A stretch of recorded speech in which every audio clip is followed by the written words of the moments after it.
Yes, good evening and welcome once again to another program of Premier League Overtime. Of course, it's great to have you on once again, and this week, just as consistent as we have Premier League games, we have this man to my left who's going to bring you all of the news and analysis from the weeks that have been. Doug McDonald-Taylor, of course. Welcome to the show, mate. Thank you, Sam. It's good to be back after a week off due to the Junior State Championships, and well done to the Sabres Basketball Club for taking that out yet again. But I've got the juniors out of the way and we're back on the seniors again, Sam. Of course, and plenty of great basketball to come this weekend. But speak of great basketball and great basketballers, we have one at the very end of the desk today who is representing the Eastern Mavericks Basketball Club, a very proud bunch down there at Mount Barker. Of course, I'm talking about Daniel Lean. Welcome to the show, Dan. Thanks for having me. I've watched the show every week and it's a bit of an honour to be on here, thanks. It's a bit of an honour. Well, we've only been going for a little while, so it's not like we've got something to give you just yet as some sort of memento, but maybe just being on the show is enough for that right now. But anyway, we're going to head on down and take a look at some of the results that happened 2 weeks ago now. It was a little while ago, but we're going to have a quick recap of how they went. But the Flames, Tigers and Eagles all swept with wins in men's and women's, which was good signs for them. Forestville's women demolished Central's, but their men had a very close counter with the Lions heading into overtime. We'll chat about that in just a moment. The East women locked up another win in there as well, but unfortunately, Dan, for your men, the South side secured their second win on the trot. So interesting times there with the South Adelaide getting themselves up and about. And then this one I want to open up with this one. The Southern men against Woodville. This was a phenomenal game, one of the best you'll see this season. They took on the Warriors at St Clair, and it came down to the very final second. And for me personally, Doug, I thought these two sides were probably the best to match up in the comp right now in that men's. They had old teammates, of course, in that southern side with Mitch Creek and Alex Starling facing up against, Darren Ning and the sorts there. It was just an amazing display, and the final scoreline of 90-89 showed exactly why that was. It was an amazing game. Yeah, it was an amazing game, Sam. And like you said, with Alex Starling winning a championship with Woodville and Mitch Creek taking him to the prelim last year, it just added that little bit extra on top of the fact that they're two of the top probably three teams in the league. And this game had everything, and it lived up to the hype. And like you said, with a free throw with no time left to seal the win. But look, Woodville will be upset with the loss, but they'll take a lot away from that. They're in good form, and they were sitting third on the table. They're still third, and they know they can mix it with the best now. So very good game for them. And the Southern Tigers, they haven't been really pressured yet, so a good test for them, to come away with a close win. Just positives for both sides, really. I've certainly been impressed by the way Southern have maintained that form against the big sides as well, which has been really, really good. That's 10 on the trot for them. They are undefeated at the end of round 9. Of course, I say 10-0 because they have played an extra game in there as well, which they will miss out on this coming weekend. But just quickly from that game, we've got to take a look at two players which have just been absolutely phenomenal for their representing sides. And I'm talking about Mitch Creek and Nelson Kirksey there from those two sides, and you can see at some of those stats there, they are the two best players in the comp, I think, for the men's comp easily. You can just see there, Mitch Creek, first in total points and average points in the comp, second for rebounds and free throw shooting, and third in steals, and then Kirksey's just around the corner there as well with some of those numbers. They are league-leading stuff, and they are just doing some incredible things to lift their side into what we're expecting now, final stuff. These guys are the teams and the players to watch, really. Yeah, they're quite similar players as well, both great athletes and can hit the outside shot and get to the hole, and they're both very good defenders. The numbers speak for themselves. Probably leading the race for the Wollacott medal, probably with Adam Doyle thrown in the mix there as well from the Eagles. But two great players and two players that, certainly worth going to watch week in, week out. Absolutely. So get your tickets to those games, of course. But we'll cross on now to the Forestville Eagles as they took on the Central Districts. And I'm talking about the men's game because this game went to overtime and the Eagles only just escaped the jaws of defeat in OT and narrowly earning their winning record of number 5 now and 4 losses on the board. 87-84 was the final score. Doug, I'm sure you had your eyes peeled on this one. I did, Sam, and the Eagles definitely needed to bounce back after they got thrashed by Woodville. the week before. So they got away with a win. Another fourth quarter fade out, which will be of some concern. They've had 3 or 4 of them this year.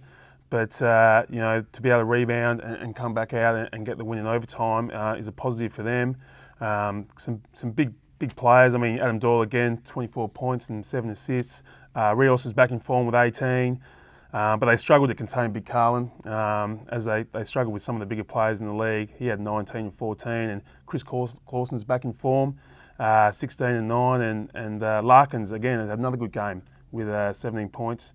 So, another one. Centrals have been close in a lot of games, and that's another one they've gone, I probably could have got that, but luckily for the Eagles, they got it in OT. Yeah, well, I was just going to say, their record doesn't quite say how competitive their basketball has been this season. So I guess, that you should have expected anyway. A really competitive side coming up against Forestville, and a really good game shows just that. But finally, just before we start heading on over to take a look at the Eastern game, of course, which Daniel Lean was involved in. We'll take a look at the women's game, which was on beforehand, and a 10-point win for your Mavs girls, which notches up their second win of the season, which is very, very handy, and keeps them above their opponent, South Adelaide, who they beat on the ladder as well. Tracy Carrington guiding the Mavs home with 22 points of her own as well was very, very influential, and a good game, I guess, altogether there for the Mavs, just working their way back into some nice form.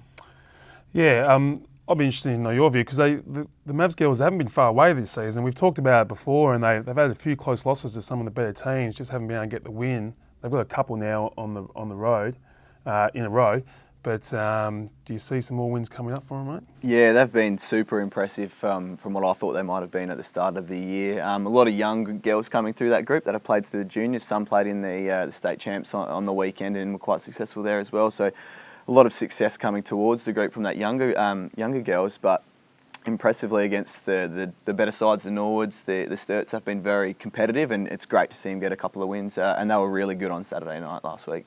Absolutely. Well, unfortunately, though, for your side, though, Dan, you couldn't overcome the Panthers, who were quite strong, and have now strung together their second win in just as many games. What went wrong for you guys, I guess, is the best way to ask this question. Yeah, unfortunately, we just didn't come ready to play. The week before, we had our first win, which was good, and had a good week on the track, and just didn't come ready to play at the intensity that you need to consistently win at this level. And South Adelaide were really good. They shot the ball well. They were dominant inside, and unfortunately, we just couldn't get things clicking, and our defence sort of let us down going forward. You guys grabbed your first win for the season just a couple ago against North, and that was a really big win for you guys, especially that they were missing Luke Mapunda, so I guess you cashed in there as well, and it was on home court on a Sunday Arvo. A great vibe. There were some really happy faces. Do you think that was a really good kickstarter for you guys late into the season, even though you'd had a rough start? Absolutely. Any win you can get at home is very valuable. We have a lot of supporters come out and a lot of volunteers at the game, and just speaking to them and seeing them afterwards, like you said, everyone's pretty happy up in Mount Barker after we get a win, and we were pretty hungry for our first one for the year. We haven't been very successful so far, so it was good to get that monkey off the back and take it against a competitive side. It was a close game, as you saw. It was good to get a win in those close games where sometimes previously this season we'd faltered at the end there. So. Personally, yourself, you haven't quite had the season you're probably wishing to have, but do you think you've got some really good basketball up your sleeve? Yeah, I've been a bit inconsistent, unfortunately. So whether that's coming to a new system with a new coach, or personally just not playing as well as I'd wanted to. Hopefully in the back half of the year, I'll be able to get back to some form that I've had previously. And I guess as a group as well, we need to get better and just continue to keep improving. Well, I guess just before I head to Doug and to ask a couple of questions, but you mentioned that new coach. The team's a little bit different to what you had last year. Do you feel like you guys have gelled well together and been able to get things working the way you would like, even though results don't show? Yeah, absolutely. After losing 5, 6, 7 guys from the group last year, it was a big changeover and getting a new coach. But our new coach, Jason Warhurst, has had years of experience in the league and is coaching juniors, and he's been a blessing for us and for me personally as well. I had Jason, my coach, when I was in under-18s and a few other junior teams, so we know each other pretty well, and he's able to take hopefully my game to the next level, and he's been really supportive in helping me get better, but more importantly, the group just making sure we keep improving every week and setting up a good system and structure for us to succeed down the track. Jason Warhurst is, from experience, they're in good hands there, Sam. I mean, he's a very talented basketballer, a very smart basketballer, and all the word that we've heard is he's bringing some good things into that program, and you're a developing list, and it could take a couple of years. You lost, like you said, a few guys last year, and new coach, so it could take some time. But who are some of the young guys coming through that are new this year, and do you think could develop into really good Premier League players? Yeah, we've got a pretty young list. Me being 26, with the older guys, it's probably a bit strange around the league, but a few of the younger guys. Hayden Barnes is a couple of years younger than me. He's had super impressive years, specifically the last couple of games, and he was big in our win. And last year, the second half of last year, he was massive. He's really impressed me in the way he's been able to step up and become more of a leader as well. He's a pretty quiet guy off the court, but being able to see him step up and take some more roles within our group will be big, and we're sort of going to go as far as sort of he can take us in some games. He's very impressive, and some of the young guys that haven't played yet, but we had three or four guys in the junior SA Country under 18 side that did quite well at the Nationals recently. They're starting to come through and play and train with us. So once we get them integrated with us, we'll be a much better side as well. Choffy, who's been around for a few years, he's been up and down this year. He had a great start, and then he's faded away a little bit. He seems to me like, in terms of forwards, there's the top tier, and he's probably in that next tier. To me, I think he's probably not far off that top tier if he really wanted to. Yeah, I guess having his first year back in the Premier League for maybe 3 or 4 years off, thought it might take him a bit longer to adjust coming back, but he's really sort of taken off really well from the start of the year. Had a really good start, and then maybe found a bit more pressure on him being one of our leading scorers. But you're exactly right. He's sort of got everything, and maybe playing a bit out of position as our starting centre. He's probably more suited to the 4, where he can stretch the floor, attack his guy off the dribble, but he's got a whole heap of variety of skills, and we just got to, I guess, learn to use him a bit better as well to get the most out of him. Yep. And you've been in the league now for 10 years? 9 or 10, yeah, I think it's my 9th year. The club men's team, they won it in 2004. Yeah. In your period in the club, it's probably been a little bit lean in terms of ladder position. Not a bad year last year, but losing the personnel who've gone down again. Winning a championship is obviously a goal. Is that Jason Warhurst? Does he come in is he come in and say that's our goal? We want to win a championship in the next few years, or is it more just developing, getting just improving? Yeah, I was at that 2004 game, which was awesome, and it's something that I wasn't quite at that senior level. I think I was 14, 15 at that stage. So something that I really look forward to, and I actually started playing 2 or 3 years after that. So ever since then, we've come close to finals a couple of times, but not as successful as we wanted to. But Jason's really come in and just wanted to get our system and structure right first, and start getting some young guys through the program that are going to look to stick around and stay long term. And once we get that, I can see the success coming from there. Yeah, we really need a presence up in the hills, Sam. So everyone's behind you, and hopefully continue to improve. Being a starting point guard for a lot of your career, who's some of the better point guards you've come up against? Because there's been some extremely good point guards in the league. Yeah, absolutely. I think probably one of the best suited positions in our competition has been the point guard. Every year there's a new import who's really good and really tough, and there's a lot of locals that are good. When I first started off, when I was a skinny 16-year-old, I played my first couple of games against Todd Matthews. Ever since then, he's probably been one of the toughest opponents. Used to beat me up dribbling the ball up the court, and I had probably one of our most turnover games against him because he's such a strong defensive presence. But you get used to that, and going up against those guys was always hard, and it's a good challenge. So guys like him, Darren guarding him every couple of weeks is good. And when Eric Burden used to play in the league, he was another pretty slick shooter that I always had some good battles with, and he used to put up a lot of points, unfortunately. But coming up against those guys is good, and just some of the other imports that we've had throughout the year. So I'm intrigued to know, you said just before about how you're now, you're only 26, but you're one of the senior players and one of the leaders at the club. How do you enjoy having that responsibility now as a bit more of a senior leader at that club, and being able to, I guess, guide the direction of the side in that way? Yeah, it's interesting. I think this is maybe my 3rd year as captain. So I started out quite young, but I guess that's a product of our list being quite young as well. But it's been good to be able to grow with that. A lot of the guys give me a bit of stick at training about being old and having to stretch and warm up, but I don't get it. I'm only 26. It's not quite fair. So guys, ease up a bit. But it's really, it's really good to help specifically the young point guards and other guards to help them through and just talk about how I was in that same position as them fighting for minutes, and I was probably given a little bit of leash early when I was younger as well, so that was good, and I had good guys like Jason and Richard Hill to help me out, and I just want to be able to pass that on to all the other guys that come through the program as well. You guys have got a big game up against the Forestville Eagles on next Saturday. That's at Wavell Stadium, of course. What are you guys obviously looking forward to in that game there? Because that's going to be a very big challenge. Yeah, we played them first round of the year, and for probably about 3/4 of the game, we were quite competitive, and I was very happy with the way we played there. We sort of dropped off towards the end, but I guess in that containing guys like their guards is probably the most important part, getting Doyle and Rios under wraps and making sure they don't go off, and then hopefully our bigs, like you said, Doug, can take advantage of them inside. It's going to be a very big challenge, of course, for your guys. So hopefully you can give it a real red-hot crack there, because I guess the Eagles' Nest, as I tend to call it now, so I'll just get used to calling it that, is a very, very hard place to win games. So they're going to be a very big force, and hopefully that game is going to be an absolute belter. That's coming up on Saturday. But we'll check out the ladders and where the sides stand just quickly before we head on over to those games. And starting off with the women's competition, the Norwood Flames yet to be beaten, 9-0, doing a very, very nice job. Southern Tigers notched up their 7th win, still in 2nd place now. They've played one extra game, but they'll all even up after this round.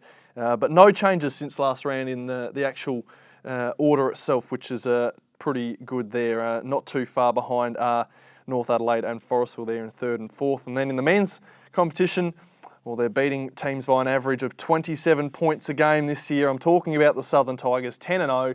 They have been absolutely phenomenal, and they got over Woodville, of course, on the weekend, who are now 6-3 at 3rd, and in 2nd place, Norwood, who are 8-1, are still doing very good things as well. So, again, in the men's competition, no one has moved in the order either, so it's all pretty stale at the moment, but you can really start to see the difference between the good teams and the weaker teams, I guess, at the moment. So I guess some good form around the corner for some teams. I guess, Doug, one question I want to ask you is, what team do you think, I mean, Norwood have been the focus, the last year or two about, who's going to be able to beat them, men's and women's. But I think now we've got some more focuses, like with the Southern Tigers and men's and women's. We've got Woodville in there, North Adelaide. Which team do you think, just underneath those big teams, have got what it takes to really give it to those top teams like Norwood and Southern now, because they're going really well, but I guess there's got to be someone in there that's really going to shove them. We saw Woodville do that in the men's last week, even in the women's a little bit,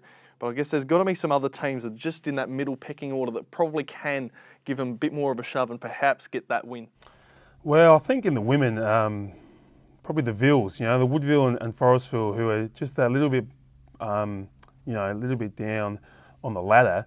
Forestville, they're full of talent, and they've pushed the top team so far. So they're not far away. And Woodville have shown that they can mix it with the best. I mean, they probably pushed the Norwood girls in the first game of the season. They've probably gone as close to them as anyone has. Yeah.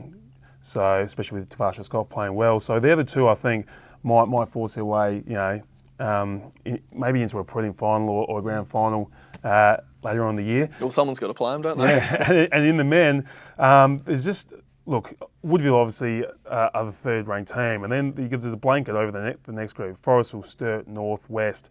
There's a lot of talent there, Sam, and any of those teams could pop up and grab a win or go deep into the finals. We're in round 9, there's 12 rounds to go. Will some of these teams get extra personnel in, because this is probably the time to do it? But once again, Woodville are probably the closest challengers to Southern and North at this stage, and I can't see that changing too much, to be honest. Dan, you've probably come against most of the sides now. It's round 9. What team do you think was probably the best sides beside probably Norwood and Southern, because they probably are the elite teams at the moment? The other teams, do you feel like there's a side in there that really could give someone like them a shove? Yeah, Southern very impressive so far. Recruited well and picked up some big guys that athletic and long and be able to play sort of whatever style of game they like.